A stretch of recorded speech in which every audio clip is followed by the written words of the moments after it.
네, 오늘 주일 2부 예배에 오신 여러분들, 그리고 온라인과 음성으로 함께하고 계신 모든 분들, 주님의 이름으로 환영하고 또한 축복합니다. 우리 앞뒤 좌우에 계신 분들에게 이렇게 인사할게요. 주님의 이름으로 환영하고 축복합니다. 인사하겠습니다.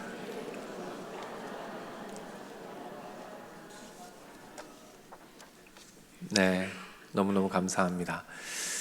오늘은 다윗 두 번째 설교로 한 조각에서 걸작품으로 라는 제목으로 여러분과 말씀을 나눠보고자 합니다. 하나님께서 다윗을 왕으로 선택하시고 기름 부으시는 장면을 오늘 한 주 더 여러분과 살펴보기를 원합니다. 소망하기는 이 무더운 여름에 다윗과 함께 시원한 여름 보내시기를 주님의 이름으로 축복합니다. 우리 옆에 계신 분들한테 이렇게 한번 인사하죠. 시원한 여름 되십시오. 한번 인사할게요. 네, 시원한 여름 되시기를 축복합니다. 우리 지난주에 나눴던 말씀을 잠깐 복습해 볼게요. 지난주에 하나님께서 사무엘에게 말씀하셨습니다. 이스라엘의 두 번째 왕에게 기름을 부어라 라고 말씀을 하셨죠. 그 장면이 오늘 본문 1절에 나오죠. 우리 말씀을 한번 읽어보겠습니다. 너는 뿔에 기름을 채워가지고 가라. 내가 너를 베들레헴 사람 이새에게로 보내리니 이는 내가 그의 아들 중에서 한 왕을 보았느니라 하시는지라. 오늘 본문이 말하죠. 하나님께서 다윗을 바라보셨다라고 말합니다. 무슨 뜻입니까? 하나님의 거룩한 시선이 다윗에게 고정되었다. 하나님의 시선을 사로잡았다라는 말씀입니다. 무엇이 하나님의 시선을 사로잡았습니까? 지난주에 우리가 살펴봤죠. 다윗의 어떤 모습이었어요? 아무도 예배하지 않는 곳에서, 아무도 주님을 찾지 않는 곳에서 주님을 예배하는 그 예배자 다윗에게 하나님의 시선이 고정되었다라고 지난주에 말씀을 나눴습니다. 이번 주에는 그 이유 하나 더, 그 이유에 더해서 하나 더 다른 이유를 여러분과 살펴보고자 합니다. 여러분께 질문을 하나 드릴게요. 하나님께서 다윗을 선택하실 때 언제 다윗을 처음 선택하셨을까요? 언제 선택하셨을까요? 다윗이 골리앗을 죽이고 환호를 받고 높이 올라가 환호성을 지를 때 그때 다윗을 선택하셨을까요? 자, 그 정답을 오늘 본문 70절, 71절에서 우리가 발견하게 됩니다. 우리 화면을 보고 한번 말씀을 읽어보겠습니다. 또 그의 종 다윗을 택하시되 양의 우리에서 취하시며 젖양을 지키는 중에서 그들을 이끌어내사라고 말합니다. 하나님께서 말씀하시죠. 다윗을 언제 선택하셨습니까? 다윗이 어디에 있을 때? 양을 칠 때에 이름 없는 목자로서 양을 돌보고 있을 때 그때 하나님께서 다윗을 보셨다, 선택하셨다라고 성경은 말합니다. 자, 그렇다면 다윗이 양을 치는 모습이 어땠기에, 어떠했기에 다윗은 하나님의 시선을 사로잡을 수 있었을까요? 자, 그 다윗의 모습이 오늘 본문 72절에 이렇게 설명됩니다. 한번 화면을 보고 읽어보겠습니다. 이에 그가 그들을 자기 마음에 완전함으로 기르고 라고 말합니다. 완전함으로 길렀다. 다윗이 양들을 칠 때, 그리고 왕으로서 백성들을 다스릴 때 완전함으로, 그 마음의 완전함으로 다스렸다라고 말합니다. 이 완전함이란 뜻이 무엇일까요? 이 완전함이라는 의미가 무엇일까요? 한 목사님께서 이 완전함이라는 단어의 뜻을 잘 풀어주셨는데 제가 그 내용을 여러분께 한번 전달해 드리고자 합니다. 이 완전함이란 단어를 개역 한글 성경, 다른 번역본이죠, 개역 한글에서는 이렇게 번역했습니다. 화면을 한번 볼까요? 우리 한번 읽어볼게요. 이에 저가 그 마음에 성실함으로 기르고 라고 말합니다. 뭐라고 번역합니까? 그 완전함을 성실함이라고 번역합니다. 자, 그렇다면 성실함이 맞을까요? 아니면 완전함이 맞을까요? 도대체 어떤 게 진짜 뜻일까요? 이 정확한 뜻을 알기 위해서는 이 원어를 살펴보아야 합니다. 이 원어는 톰이라는 단어예요. 그런데 이 원어를 살펴보니까 그 의미가 두 가지가 있어요. 어떤 의미요? 성실함 그리고 완전함, 이 두 가지 뜻을 다 가지고 있는 거예요. 하나님께서는 왜 이 한 단어에 이 두 가지 뜻을 그대로 담아두셨을까요? 왜 그러셨을까요? 이 궁금증을 가지고 한 목사님께서 실제로 유대인에게 이 질문을 하십니다. 야, 너희들은 이 톰이란 단어가 있잖아. 이거 어떤 사람한테 써? 누구한테 이 톰이라는 단어를 쓰니? 라고 물어보셨대요. 그랬더니 그 유대인이 이렇게 대답하더랍니다. 아, 그 톰은 다른 사람이 볼 때나 아무도 보지 않는 골방에서나 똑같은 사람한테 쓰는 단어야. 그렇게 말하더래요. 그 톰은 사람들이 볼 때나 사람들이 보지 않을 때나 똑같은 사람을 톰이라고 말해 라고 대답했어요. 따라서 오늘 본문의 의미는 무엇입니까? 다윗이 누가 보든 보지 않든 똑같이 성실하게 섬겼다라는 거예요. 그리고 그 모습이 하나님이 보실 때 어떻다? 완전하다라는 것입니다. 누가 보든 보지 않든 동일하게 성실하게 섬기는 그 모습이 하나님이 보실 때 어떻다? 완전하다라는 거예요. 그래서 하나님께서 이 단어에 완전함과 성실함이란 두 단어를 함께 담으시고 다윗에게 이 단어를 사용하신 것입니다. 따라서 하나님의 시선을 사로잡은 다윗의 모습은 무엇입니까? 사람들이 보든 사람들이 보지 않든 그 일이 초라하든 화려하든 이름 없이 빛도 없이 하나님께서 맡겨주신 것이라 믿고 하나님의 시선을 의식하며 하나님이 맡기신 영혼과 하나님이 맡기신 양을 끝까지 동일하게 섬겨가는 그 모습이 하나님의 시선을 사로잡은 것입니다. 그리고 그 성실함을 하나님께서 완전하구나, 너의 그 모습이 참 완전하구나 라고 평가해 주셨다는 것입니다. 그래서 우리 하나님께는 그 순간순간 땀 흘리며 노력한 그 조각조각들이 너무 소중해요. 그래서 그 조각조각들을 하나도 버리지 아니하시고 다 마음에 담아두고 계시다는 것입니다. 여러분 혹시 퍼즐 맞추는 거 좋아하시나요? 퍼즐. 저는 이 소질이 없어요. 그래서 아무리 이걸 해봐도 잘 안 맞아요. 오래 걸립니다. 그런데 이 퍼즐을 취미로 하는 분들도 있더라고요. 미국에 한 할아버지가 있어요. 78세인데 이 잭 해리스라는 분이세요. 이 어르신이 이 거대한 퍼즐 맞추기에 이제 도전을 하십니다. 아주 까다롭고 어려운 자그마치 5,000피스의 퍼즐에 도전하십니다. 다 맞추는데 몇 년 걸렸는지 아세요? 8년 걸렸습니다.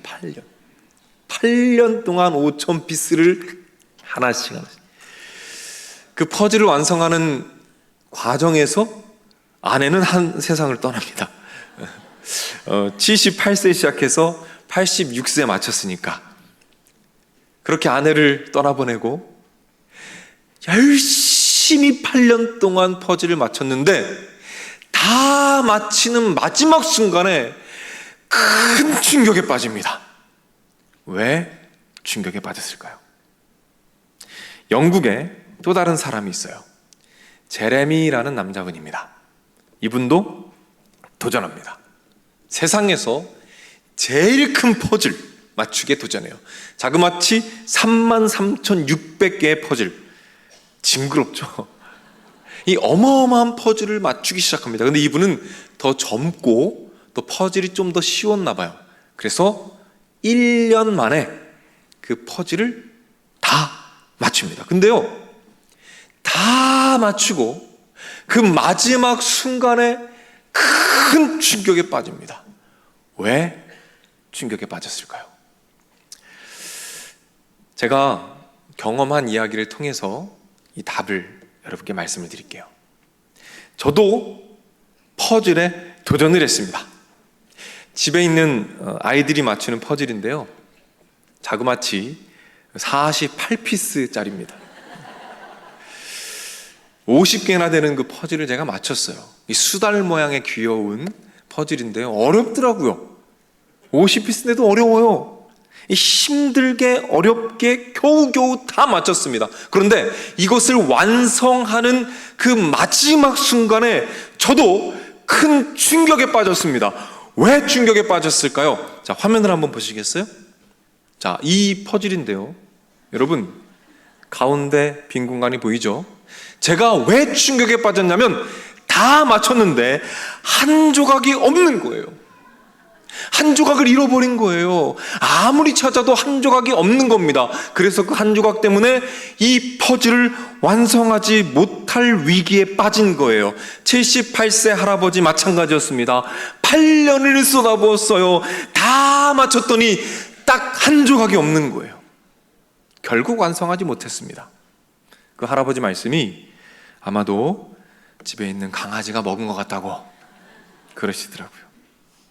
영국에 있었던 그 남자분 마찬가지입니다. 다 맞췄더니 딱 4조각이 없어서 결국 완성하지 못했습니다. 물론 규모는 다르지만 저를 포함한 우리 셋은 동일한 아픔을 경험한 것이죠.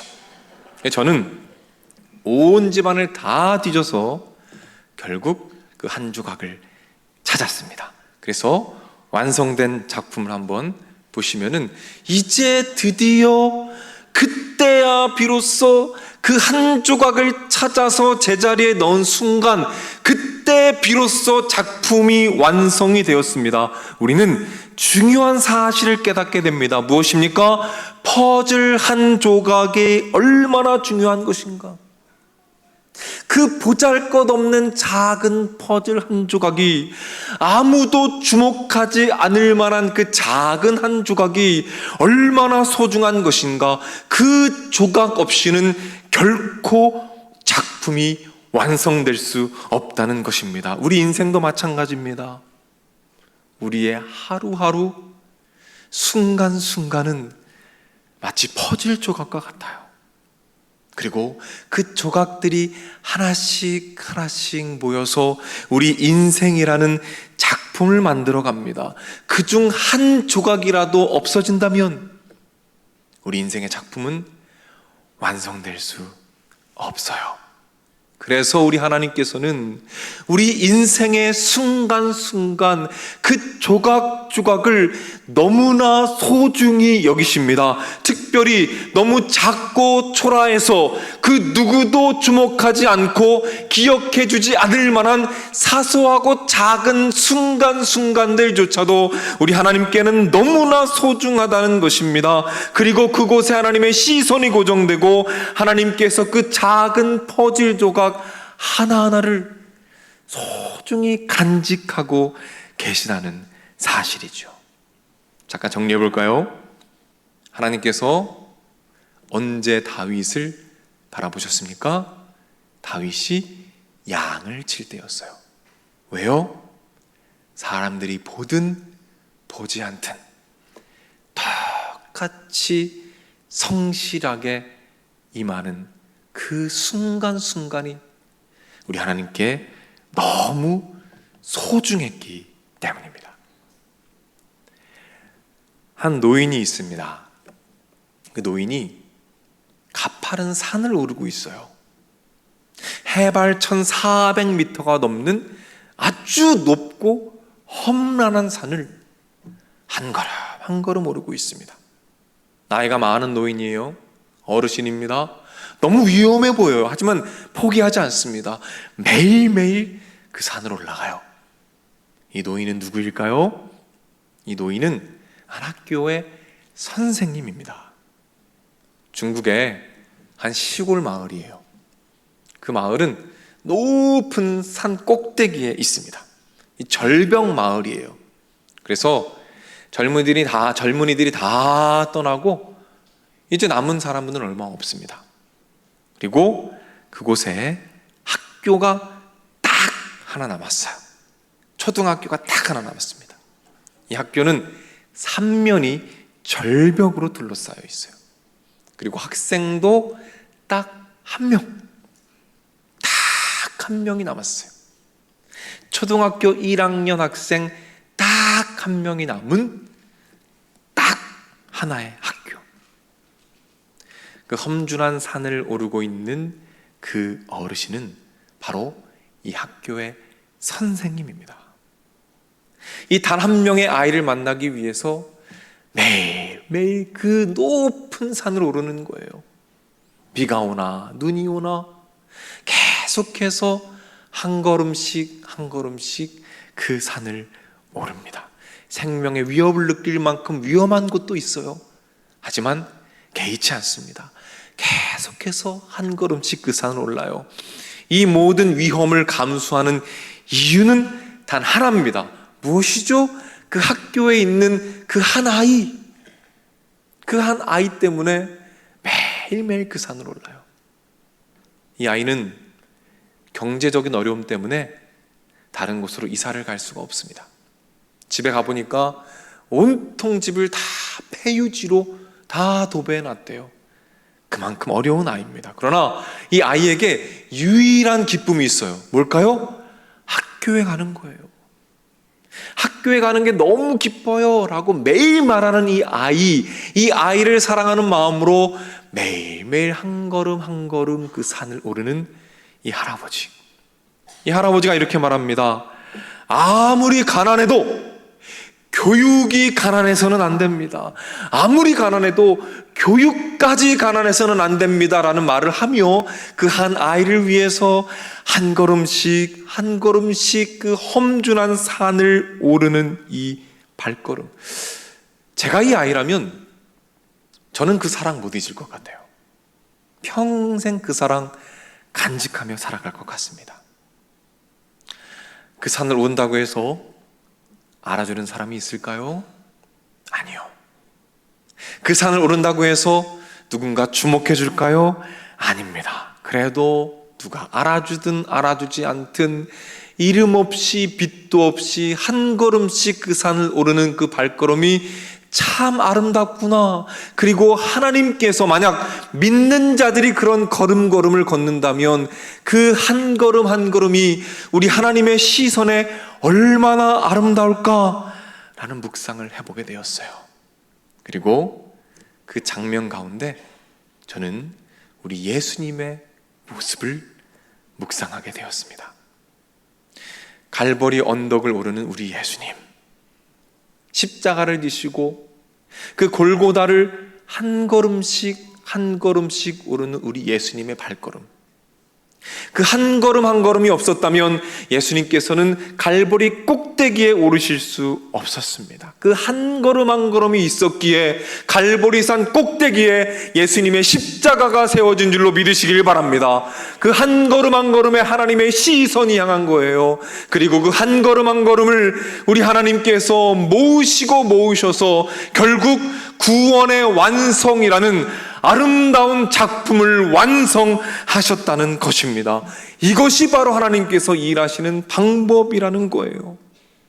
우리가 예수님의 뒤를 한 걸음 한 걸음 따라갈 때에 그 모든 걸음걸음을 단 한 조각도 버리지 않으십니다. 그리고 그 퍼즐 조각을 소중히 간직하셨다가 한 조각 한 조각을 가장 적절한 곳에 놓으셔서 우리 인생의 아름다운 작품을 만들어 가시는 거예요.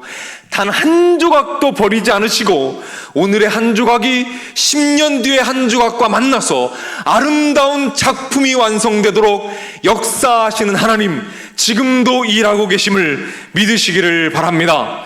그래서 제럴드 시처라는 목사님이 계신데 그분께서 참 주옥 같은 책들을 많이 쓰셨어요. 근데 그분의 책에는 이런 글이 나옵니다.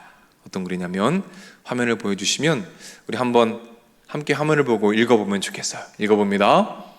그 이야기들은 아무리 작아 보여도 큰 이야기와 연결되어 있다. 무슨 뜻입니까? 우리 삶에 아무리 작은 이야기일지라도, 아무도 주목하지 않는 순간순간일지라도 하나님께서 그곳에 주목하시고 그것을 소중히 여기셔서 결국 하나님 나라의 아름다운 작품으로 만들어 가신다라는 의미입니다. 그래서 성경은 이렇게 말하죠. 하나님을 사랑하는 자, 곧 그의 뜻대로 부르심을 입은 자들에게는 모든 것이 합력하여 선을 이루느니라. 모든 것이라고 말합니다. 어떤 것이 아니라 단 한 조각도 빠짐없이 모든 것이 아름답게 합력하여 선을 이룬다는 사실을 붙잡으시고 승리하시기를 주님의 이름으로 축복합니다. 사랑하는 여러분, 여러분들 중에서 혹시 이런 분들 계실지도 모르겠어요. 평생을 나름 열심히 살아왔는데 이제 와서 보니 사람들이 주목할 만한 무언가 화려한 열매가 없어서 내 인생이 실패는 아닌가 라고 고민하는 분들 혹시 계실지 모르겠어요. 사랑하는 여러분, 여러분께 말씀드리고 싶어요. 그것은 실패가 아닙니다. 그건 실패가 아니에요. 왜냐하면 하나님 아버지께서 여러분이 하나님 앞에서 하나님을 의식하며 이름 없이 빛도 없이 걸어갔던 그 한 걸음 한 걸음이, 그 조각조각들이 하나님께는 너무나 소중하기 때문입니다. 그 순간순간들을 바라보시며 우리 하나님께서 말씀하시는 거예요. 그 모습이 내 눈에 완전하구나. 무언가를 완벽하게 이뤄서 완벽한 모습으로 섰기 때문이 아니라 내 앞에서 성실하게 이름 없이 빛도 없이 누가 보든 보지 않든 동일하게 걸어가고 섬겼던 그 모든 조각조각들이 내가 보기엔 완전하구나. 사랑하는 여러분, 우리 계속해서 그 예수님의 발걸음을 함께 따라가 보면 어떨까요? 그렇게 따라가다 보면 하나님의 때가 되었을 때 하나님께서 그 조각조각들을 가장 적절한 곳에 놓으셔서 우리 인생의 아름다운 작품을, 걸작품을 만들어 가실 것입니다. 그때가 되면 우리 삶의 단 한순간도 버려지지 않고 모두 제자리를 찾아 아름다운 작품이 되는 놀라운 기적을 바라보며 하나님을 마음껏 예배하고 하나님을 마음껏 누리는 그 영광스러운 날을 우리가 만나게 될 것입니다. 이 믿음 안에서 이번 한 주도 승리하시는 여러분이 되시기를 주님의 이름으로 축복합니다. 우리 다 같이 자리에서 일어나겠습니다.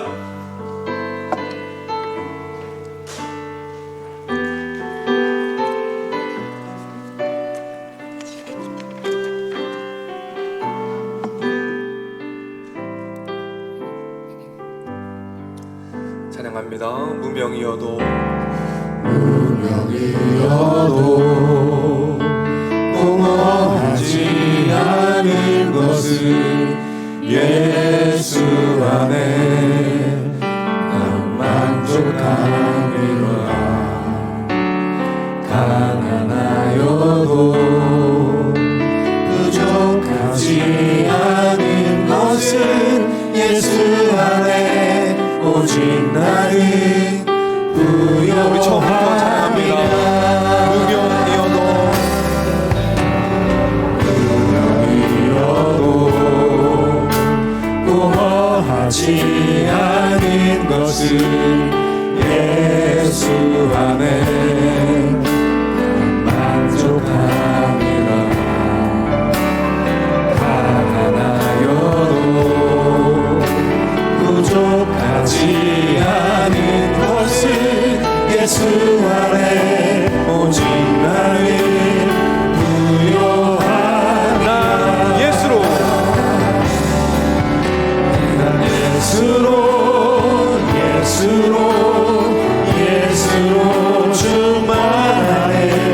난 예수로 예수로 예수로 충만하네.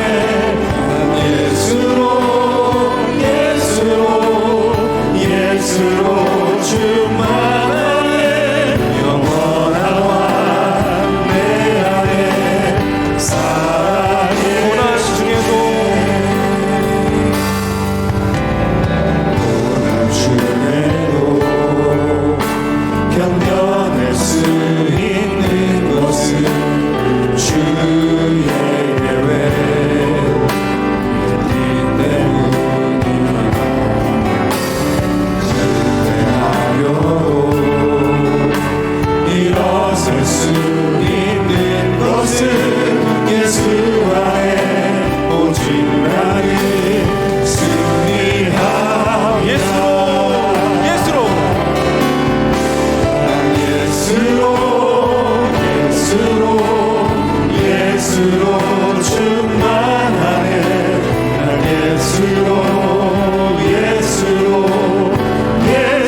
아멘, 아멘. 우리 시간 이렇게 기도하며 나아갑시다. 하나님, 주님이 주신 사명, 그 사명의 자리, 그곳이 어디든지 간에 이름 없이 빛도 없이 누가 보든 보지 않든 한결같이 주님 앞에 나아가도록 하나님 인도하여 주시옵소서. 그리하여 우리 삶의 단 한 조각도 버리지 아니하시고 아름다운 작품으로 만들어 가시는 하나님의 은혜와 일하심을 경험하도록 인도하여 주시옵소서. 하나님께서 역사하실 것입니다.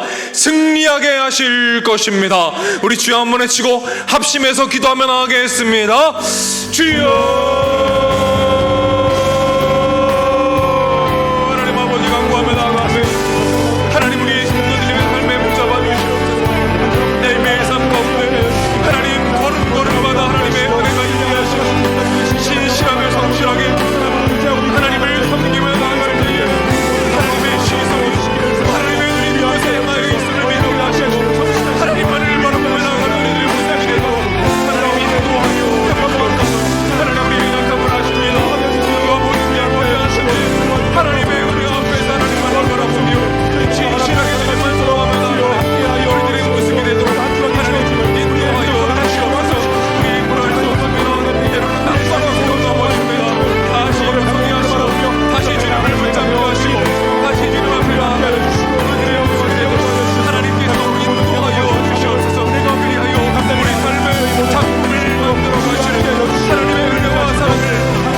한 번 더 기도하며 나가겠습니다. 이 시간 기도할 때에는 우리 진행 중에 있는 초등 1, 2부 성경 캠프를 위해서, 그리고 이제 곧 시작되는 중등부, 고등부 수련회를 위해서 함께 기도하겠습니다.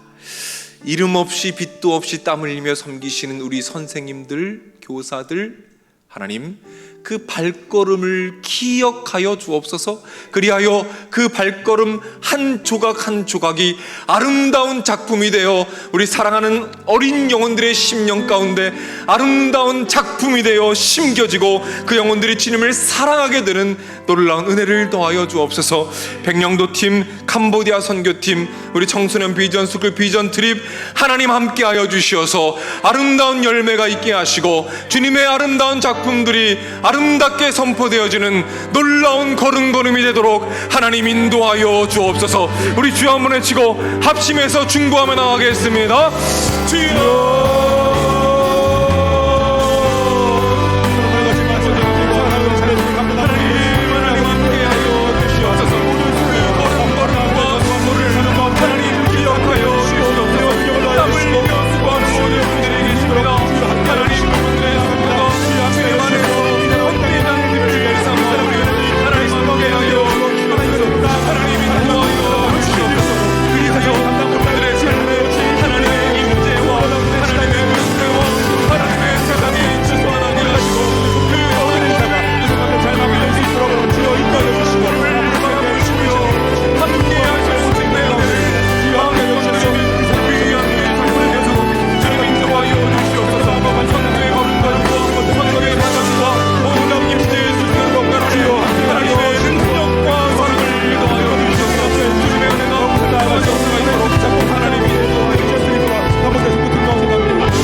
사랑의 아버지 하나님, 우리 사랑하는 성도님들, 이 땅을 살아가며 때로는 아무도 바라보지 않고 아무도 주목하지 않지만 하나님을 바라보며 하나님을 위해서 하나님을 사랑하는 마음으로 눈물 흘리며 땀 흘리며 한 걸음 한 걸음 여기까지 걸어왔습니다.